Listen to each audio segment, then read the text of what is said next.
je vous emmène dans un endroit totalement improbable. La réserve indienne de Pine Ridge. C'est l'endroit des États-Unis le plus pauvre de tout le pays. C'est l'endroit où les gens meurent à 55 ans en moyenne. C'est l'endroit où il n'y a pas d'eau potable. C'est l'endroit où il n'y a pas de collecte de déchets. Et donc c'est un endroit qui est sans doute l'un des plus pauvres au monde et qui se trouve dans la première puissance au monde, puissance mondiale, c'est les États-Unis.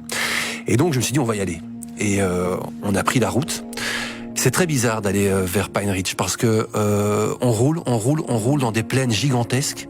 Il y a rien. Et on se rend compte que plus on approche, plus les routes deviennent compliquées. Et après, il y a même plus de routes. C'est des espèces de chemins de terre. Et donc, on a vraiment une population qui est reclue, qui est loin de tout. Et puis, on arrive à Pine Ridge. Alors déjà, sur le trajet, tout le monde nous dit n'y allez pas. Ils sont un peu considérés, les Indiens d'Amérique, comme on dirait ici, parfois comme on peut considérer avec, je trouve, une mauvaise image, les Gitans. Et donc on dit n'y allez pas, c'est dangereux. Et on s'est retrouvé à Pine Ridge. Et effectivement, j'ai rarement vu dans ma vie, pourtant vous le savez, j'ai beaucoup voyagé, d'endroits avec une telle désolation. 85% de chômage. Des personnes qui vivent dans une situation sanitaire désastreuse. J'ai eu l'occasion de faire pas mal de rencontres et il y a un fléau. Et c'est marrant parce que ça fait partie aussi de l'imaginaire qu'on avait. C'est qu'on avait l'impression qu'à l'époque, on avait mis les Indiens dans des réserves et qu'on leur donnait de l'alcool pour qu'ils restent calmes et qu'ils arrêtent de se... Eh ben, c'est encore le cas aujourd'hui. Sauf qu'à Pine Ridge, comme dans la plupart des réserves indiennes, hein, il y a quand même 310 réserves aux États-Unis, eh bien, l'alcool est interdit. Ça n'empêche pas que la majorité des Amérindiens de cette réserve sont tous alcooliques.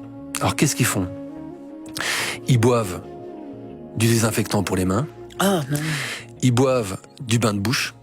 Et donc on est allé dans des petits supermarchés où les rayons de bain de bouche et de désinfectant pour les mains étaient vides. Donc c'est pas du tout de la science-fiction, c'est la réalité. Ils mettent ça dans une bouteille, ils rajoutent de l'eau chaude, ils secouent et ils boivent. Ils vont aussi, alors pour vous dire, c'est toute l'hypocrisie des États-Unis. Donc il y a cette réserve indienne qui est là où l'alcool est interdite. Et juste à l'extérieur de la réserve, il y a une petite ville qui s'appelle White Clay, qui est une ville d'une centaine d'habitants, qui était l'endroit aux États-Unis où se vendait le plus d'alcool de tout le territoire. La quantité d'alcool vendue par habitant était absolument gigantesque parce que tous les Indiens passaient la frontière et allaient prendre leur alcool là-bas. Qu'est-ce qui se passe ? Les autorités ont fermé cette ville, elle a été fermée. Les débits de boissons, les bars ont été fermés et du coup ils vont un peu plus loin. Donc ça n'a absolument pas résolu le problème de l'alcool. C'est vraiment un voyage qui a été totalement époustouflant, gênant parfois, parce que vraiment les gens, je vous dis, on est allé dans une famille où une dame, on la voit là à la photo, une dame vit avec ses 7 enfants, ses cousins, etc. C'est la seule à travailler et elle doit nourrir toute cette famille-là.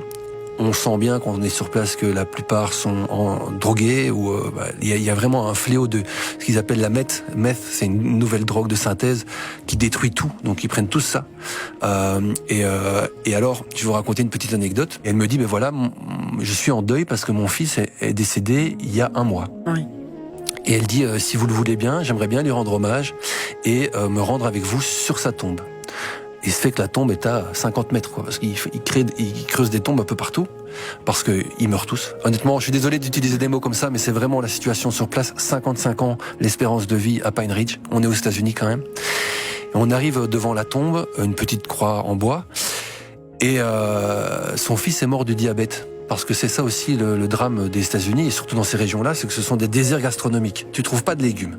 Nous, on a cherché, on ne trouve pas de légumes. Tout est conditionné, plastique, avec tous les conservateurs qu'on peut imaginer. Et donc, beaucoup de sucre. Ils mangent beaucoup de sucre, parce que tous les produits sont remplis de sucre. Et le fils est mort du diabète, donc consommation de sucre. Et sur la tombe, une bouteille de Pepsi et des bonbons, un paquet de bonbons. Et je dis, mais qu'est-ce que c'est ? Elle me dit, mais il adorait les sucreries et donc on lui fait une offrande. Donc imaginez l'ignorance aussi. Ouais, les gens meurent du diabète, mais on continue à offrir du sucre à des personnes décédées sans se rendre compte que c'est ça qui l'a tué. Mais eux peuvent sortir. Pourquoi est-ce qu'ils... Enfin, je sais pas, pourquoi est-ce qu'il n'y a pas de... Alors ça, c'est l'autre drame. Évidemment, il y a des Indiens qui ont quitté les réserves. Rien ne leur interdit d'aller vivre dans les grandes villes. Mais il faut savoir qu'il y a un grand racisme aux États-Unis. Et que c'est ça un peu toute l'hypocrisie et l'absurdité du système. C'est que ce sont les premiers Américains, ce sont les Amérindiens. C'était eux les premiers, c'est eux qu'on a chassés de leur propre terre. Et pourtant, c'est eux qui aujourd'hui subissent le plus de racisme. Faut savoir, quand on va là-bas dans le Dakota du Sud, que les Américains, les Blancs, c'est vraiment des cow-boys. Hein. Ils ont tous des armes à leur ceinture, ils se comportent comme des cow-boys. Alors, leur parlez pas de masques là-bas et de Covid. Hein. Les restaurants, ils sont pas fermés. Avec eux, hein, et donc, ça veut dire que les Indiens, quand ils sortent de leur réserve, ils se ressentent ce racisme. Et puis, il y a aussi un racisme à l'emploi. Et donc, ils sont un peu limités, en fait, dans leurs possibilités. Et puis, dans cette réserve, ils sont entre eux. Ils vivent pas ce racisme. Ils sont dans leur famille. C'est la terre de leurs ancêtres aussi. Ils sont très attachés à leurs ancêtres. Faut savoir qu'il y a Crazy Horse, qui est quand même un Amérindien très célèbre, qui a sa statue là-bas. Et ils sont vraiment très attachés à cette spiritualité, à leurs ancêtres. Et puis, ils ont beaucoup de mal à sortir. Donc, un véritable racisme. C'est donc le Pine Ridge. Pine Ridge, la réserve américaine, l'endroit le plus désœuvré, le plus pauvre, le plus triste des États-Unis. Et puis bientôt, ce sera leur reportage, vous pourrez découvrir.